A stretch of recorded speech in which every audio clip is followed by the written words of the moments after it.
Siapa orang baik menurut Allah ini? Lihat kalimatnya.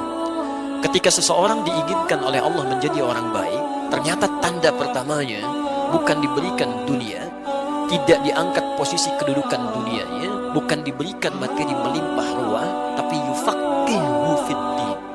Dia diberikan dorongan oleh Allah, diringankan langkahnya untuk mau belajar tentang tuntunan agamanya. Masya Allah. Jadi ketika sementara orang saat ini dihadirkan banyak kesibukan dengan dunianya, ada yang terpilih langsung diundang ke rumahnya. Yang kata Nabi SAW, keutamaan masjid itu, kalau baru dimasuki saja, beda tempat dengan ruangan biasa, itu 25 kebaikan.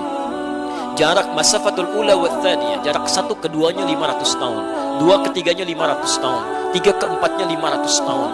Anda sekarang tidak diundang di tempat biasa, langsung di rumah Allah, diringankan langkahnya, dilembutkan hatinya, ingin mendekat mempelajari sebagian dari tuntunan agama Allah Subhanahu wa taala. Ini tanda yang pertama bahwa Allah menginginkan kita semua berada di sini, termasuk orang-orang yang diinginkan baik menurut Allah Subhanahu wa taala. Tidak cukup dengan amin. Kita harus lihat dulu dananya, kan? Tanda yang pertama paling enak bilang amin itu ya. Baik. Walaupun kaidah amin di Quran itu didahului dengan iyyaka na'budu wa iyyaka nasta'in. Jadi na'budu dulu baru nasta'in. Ibadah dulu baru kemudian bermohon kepada Allah Subhanahu wa taala. Teman-teman, kalau Allah sudah menghadirkan Anda, mendudukkan di sini, Allah menginginkan Anda berubah jadi orang baik, Anda belum tersentuh juga untuk berubah, dengan cara apa lagi Allah mesti memanggil Anda? Ke tempat mana lagi Allah mesti menghadirkan Anda? Dengan cara apa lagi Allah mesti melembutkan hati Anda? Karena itu, perhatikan hadis selanjutnya. Terdapat dalam Sunan Ibnu Majah, di antaranya nomor hadis 233, diriwayatkan oleh seorang bernama Amir bin Uwaimir, punya anak perempuan namanya Darda, maka dikenal dengan Abu Darda. Lihat kalimatnya. Qala Rasulullah sallallahu alaihi wasallam. Satu kali Rasulullah sallallahu alaihi wasallam pernah bersabda. Perhatikan, Anda yang meninggalkan langkah untuk dunianya, Anda hadirkan langkahnya ke rumah Allah ini. Anda tinggalkan urusan dunianya demi mengejar rahmat Allah Subhanahu wa taala. Lihat kalimat hadis Nabi. Man salaka tariqan yaltamisu fihi ilman sahhalallahu lahu tariqan ilal jannah. Man salaka tariqan, lagi-lagi menggunakan man. Siapapun, laki-laki, perempuan, dewasa, kecil, besar, muda, tua, semuanya.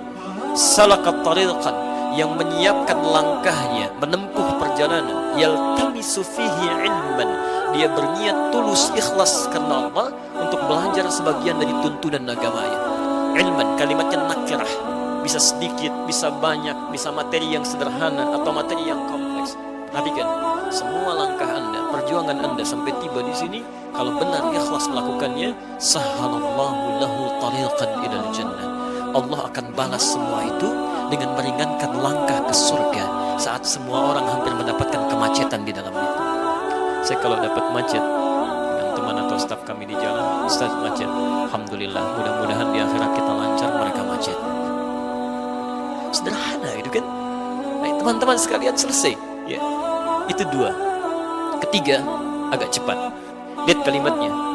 Wa innal malaikata. Kami mohon manfaatkan hadis ini sebaik-baiknya, karena ini hadis sahih, berlaku hanya bagi Anda semua. Yang tidak belajar tidak berlaku. Lihat kalimatnya. Wa innal malaikata. Dan kalaulah penuntut ilmu itu mengetahui, sungguh para malaikat itu. Jamak bentuknya. Ingat, ada malak, ada malaikah, itu beda. Kalau malak itu tunggal. Quran surah ke-12 Yusuf ayat 31, posisi paling kanan sebelah atas. In hadza illa malakun karim.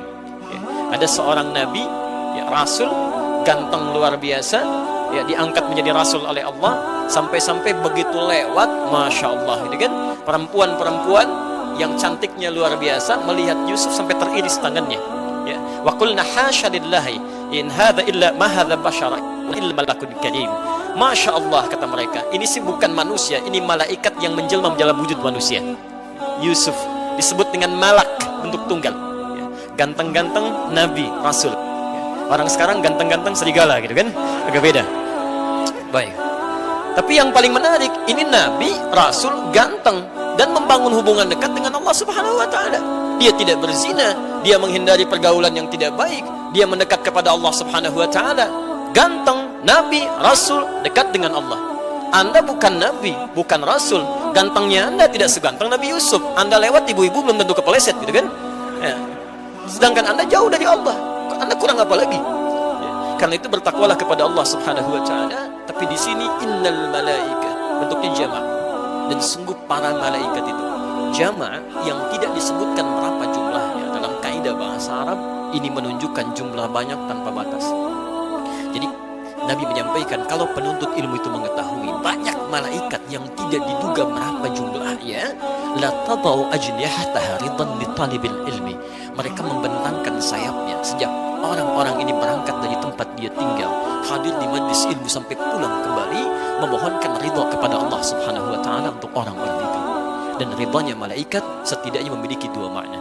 Satu, al-istighfar lahum, permohonan ampunan kepada Allah, permohonan ampunan kepada Allah bagi orang-orang yang belajar itu.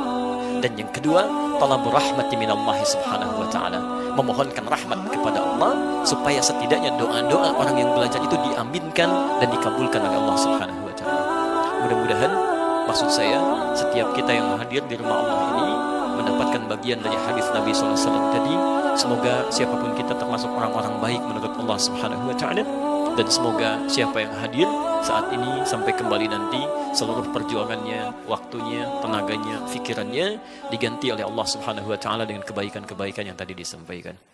Allah ya Rasulullah,